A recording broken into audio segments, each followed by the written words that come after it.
நாட்டில் அண்மைய காலமாக தமிழ் பள்ளி மாணவர்களின் எண்ணிக்கை சரிவு கண்டு வருவது சமுதாய ரீதியில் அச்சத்திற்குரிய விடயமாக மாறியுள்ளது.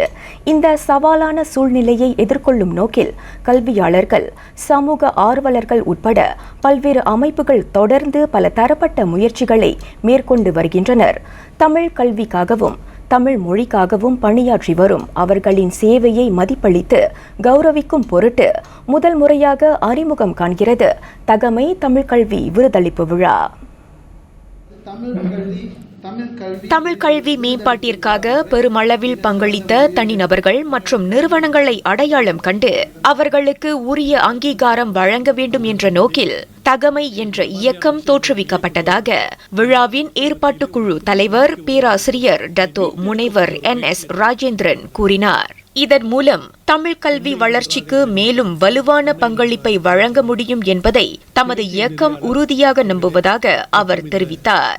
நிறைய பங்காற்றியவர்கள் இருக்கின்றார்கள், தொடர்ந்து பங்காற்றிக் கொண்டிருக்கின்றார்கள். தனிநபர்கள் இருக்கின்றார்கள், சமூக இயக்கங்கள் இருக்கின்றன, அரசு சாரா இயக்கங்கள், அப்புறம் தன்னார்வலர்கள், இப்படி நிறைய பேர் இருக்காங்க.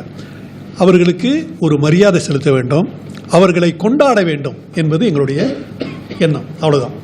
இதனால் என்ன நடக்கும்னு சொன்னா, பொதுமக்கள் மத்தியிலே அதை பார்க்கும் பொழுது இவ்வளவு பண்ணியிருக்காங்களா அப்படின்னு சொல்லி ஒரு நல்ல எண்ணம் வரும், அவர் மேல் மரியாதை வரும்.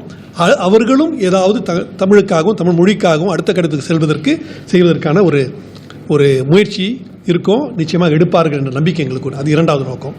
இந்திய சமுதாயம், குறிப்பாக பெற்றோர்கள் மத்தியில் உள்ள தமிழ் பள்ளிகள் மீதான எதிர்மறையான சிந்தனையை மாற்றுவதற்கு இதுபோன்ற விருது விழாக்கள் முக்கிய பங்கு வகிப்பதாக அவர் கூறினார். இதுபோன்ற ஆளுமைகளை, இதுபோன்ற அமைப்புகளை கொண்டாடும் பொழுது ஒரு சிறிய முயற்சி அவர்கள் மத்தியில் ஒரு நேர்மறையான எண்ணங்கள் நிச்சயமா வரும்.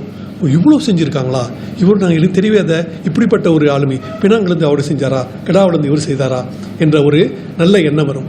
இதனிடையே சிறந்த தலைமை ஆசிரியர், சிறந்த தமிழ்மொழி ஆசிரியர், சிறந்த தமிழ் பள்ளி ஆசிரியர், சிறந்த இடைநிலை பள்ளி தமிழ் ஆசிரியர், சிறந்த கல்லூரி அல்லது பல்கலைக்கழக விரிவுரையாளர், தமிழ் கல்வி மேம்பாட்டிற்கு பங்களித்த தனிநபர் அல்லது நிறுவனம் மற்றும் வாழ்நாள் சாதனையாளர் விருது என 7 பிரிவுகளில் இவ்விருது விழா நடைபெறவிருப்பதாக ஏற்பாட்டுக்குழுவின் செயலாளர் சீமா திரவியம் கூறினார். அடுத்த தலைமுறையை உருவாக்குகின்றவர்களே இந்த கல்வியாளர்கள் தான். இவங்களுக்கு அந்த ஆர்டிஸ்ட் கலைஞர்களுக்கு கொடுக்கப்படும் ஒரு பெரிய விருதளிப்பு விழா போன்ற ஒரு அங்கீகாரத்தை நாம் கொடுத்தால் இன்னும் சிறப்பாக இருக்குமே அப்படின்ற அந்த எண்ணம் தான் உருவானது. இதை செய்யறதுக்கு ஒரு கணிசமான தொகை தேவைப்படுகின்றது. நீங்க பாருங்க, பிறகு ஒவ்வொரு விருதுக்கும் நம்ம 10,000 ரிங்கிட் கொடுக்கிறோம் தமிழ் கல்வியாளர்களுக்கு. இவ்வாண்டு செப்டம்பர் 20ஆம் தேதி தகமை தமிழ் கல்வி விருதளிப்பு விழா நடத்த திட்டமிட்டிருக்கும் நிலையில் தகுதியானவர்கள் இன்று தொடங்கி ஜூலை 30ஆம் தேதிக்குள் திரையில் காணும் அகப்பக்கத்திற்கு சென்று தங்களின் விண்ணப்பங்களை சமர்ப்பிக்கலாம் என்றும் அவர் கூறினார். மேலும் கூடுதல் தகவல்களுக்கு திரையில் காணும் எண்ணிலும் தொடர்பு கொள்ளலாம். இன்று ஸ்லாங்கூர் பட்டாலிங் ஜயாவில் நடைபெற்ற அவ்விருதளிப்பு விழா குறித்த செய்தியாளர்கள் சந்திப்பில் அவர்கள் அத்தகவல்களை பகிர்ந்து கொண்டனர்.